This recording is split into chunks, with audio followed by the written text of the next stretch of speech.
This is Land of Havilah, Mark 12b. The scribes, Pharisees, and Sadducees have been trying to trap Jesus in something he might say, but as usual, the Holy Spirit's giving Jesus a mouth of wisdom that they can't withstand or contradict. Every question's backfiring on them. Coming up, there was one scribe who wasn't necessarily trying to trap him. He recognized that Jesus was answering well and asked a question that was maybe a little more sincere. Verse 28.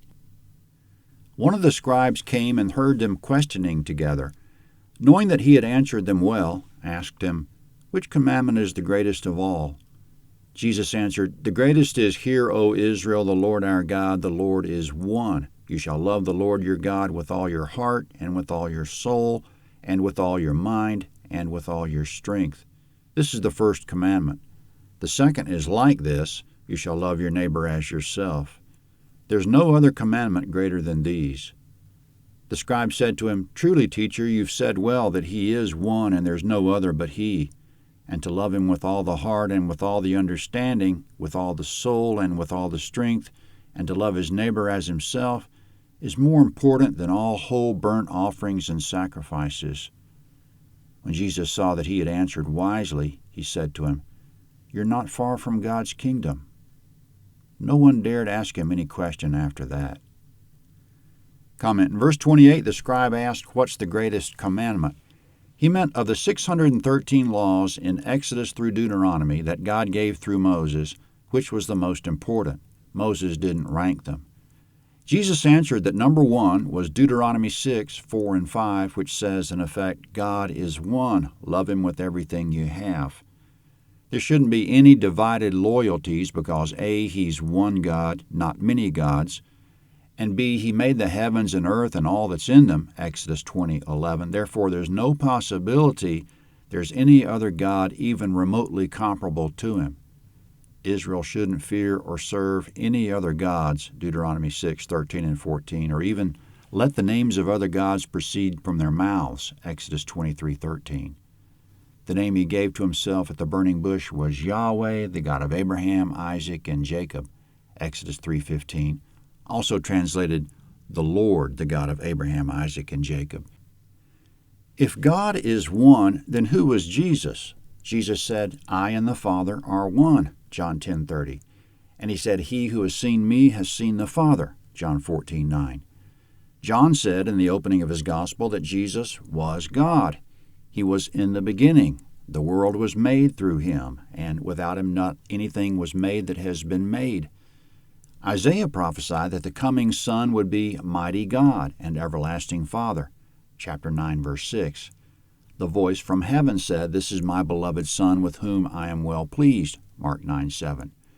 Jesus received worship and didn't correct it, Matthew 9:18, Matthew 14:33, 15:25, 28:9, Luke 24:52, 9:38, and John 9:38.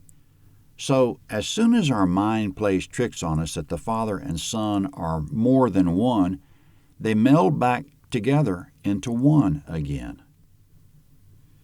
The second greatest commandment, according to Jesus, was love your neighbor as yourself.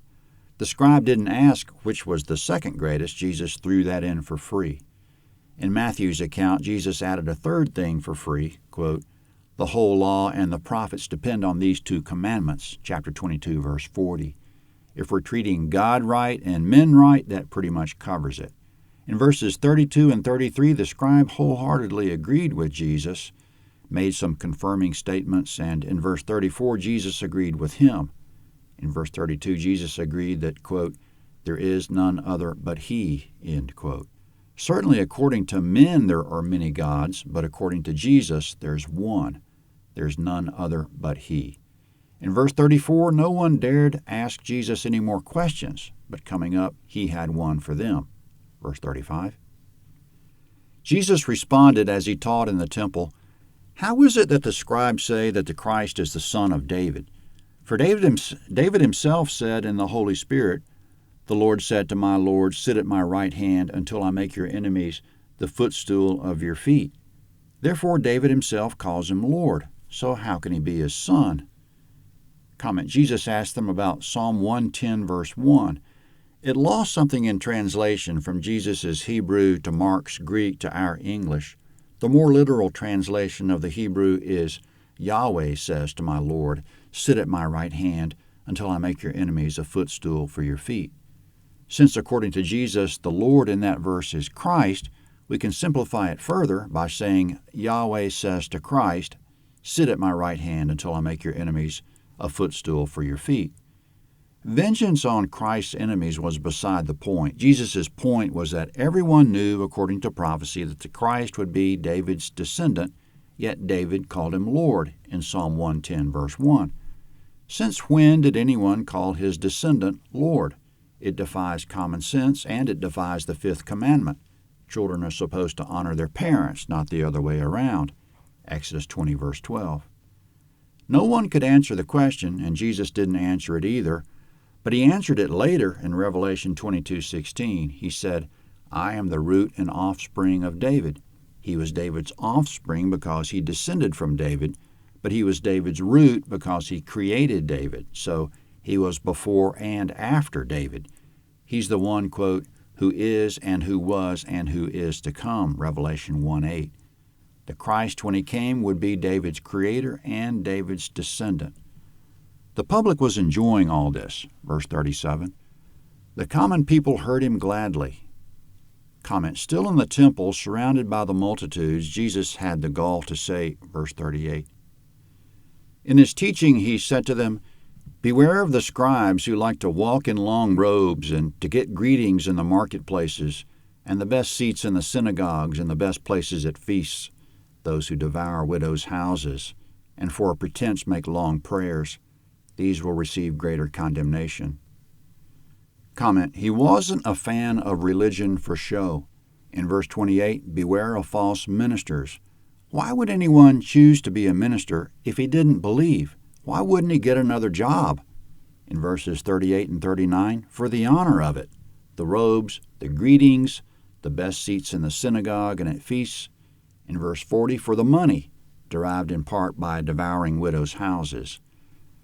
Coming up the treasury was a box with a hole in it for donations, 2 Kings 12:9. It sat in the temple courtyard. Verse 41. Jesus sat down opposite the treasury and saw how the multitude cast money into the treasury. Many who were rich cast in much. A poor widow came, and she cast in 2 small brass coins, which equal a quadrans coin.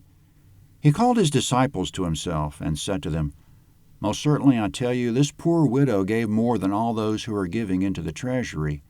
For they all gave out of their abundance, but she, out of her poverty, gave all that she had to live on. Comment, in verse 43, Jesus called his disciples to himself to make a point. We get the idea that maybe he wanted this to be recorded at a later time.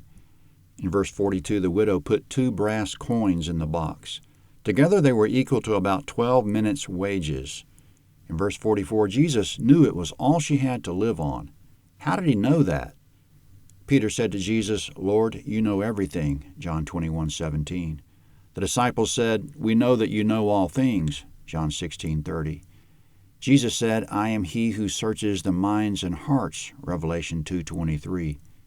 And Hebrews 4:13, all things are naked and laid open before the eyes of him to whom we must give account, end quote. We don't have any further information about the widow, but since God noticed, we can be sure he took care of her. Jesus didn't scorn the many rich for casting in much or make any negative comments about them at all. His only remark was in support of the widow. Mark 13 is next at landofhavilah.net, Mark 13.